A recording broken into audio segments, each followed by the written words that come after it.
এই জয়টা শুধু একটা ম্যাচ জেতা না, এটা ছিল একেবারে স্টেটমেন্ট। দিল্লি ক্যাপিটালস কাল প্রমাণ করে দিল তারা এখন আর আগের মতো দল না। যারা ভাবে দিল্লি শুধু লিগের ফিলার টিম, এই ম্যাচটা দেখার পর তারা একবার না ভেবে পারবেন না। দিল্লি ক্যাপিটালস এই মরশুমে দুর্দান্ত ফর্মে, টপ টিমদের একটা। আর রাজস্থান একটু ধুঁকছে, একটু খোঁড়াচ্ছেও, কিন্তু যে দলটার হাতে ম্যাচ আছে সে দল যে কোনো দিন ছক্কা হাঁকাতে পারে। এই ম্যাচ শুরু হওয়ার আগেই অনেকেই ধরে নিয়েছিল আজ রাজস্থানেরই হবে বাজি, কিন্তু বাস্তবতা ছিল একেবারে অন্যরকম। ডিসির ব্যাটসম্যানরা যেভাবে শুরু করলো সেই মোমেন্ট থেকেই বোঝা যাচ্ছিল আজ কিছু একটা আলাদা হবে। পাওয়ার প্লেতে তারা শুধু রানই করেনি, আরআরের মনোবলও ভেঙে দিয়েছিল। অভিষেক, রাহুল কিংবা স্টাবস সবার ব্যাট ছিল কথার মতো যে খেলা হবে।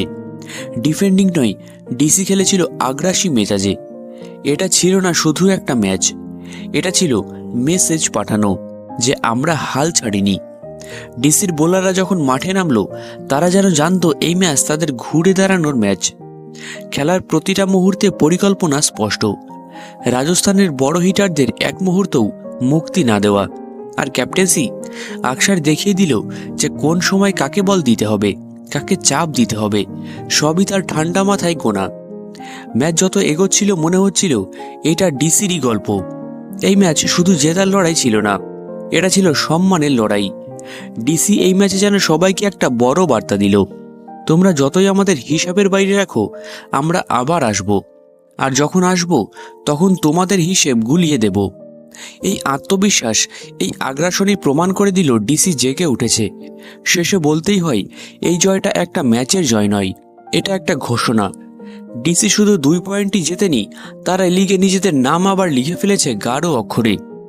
যারা এখনো ডিসিকে পাত্তা দিচ্ছেন না সাবধান, এই দিল্লি কিন্তু আগের সেই দিল্লি নয়। যাই হোক, তো লাইক, কমেন্ট অ্যান্ড সাবস্ক্রাইব করতে ভুলবেন না। আরও এমন ক্রিকেট কন্টেন্টের জন্য সাথে থাকো।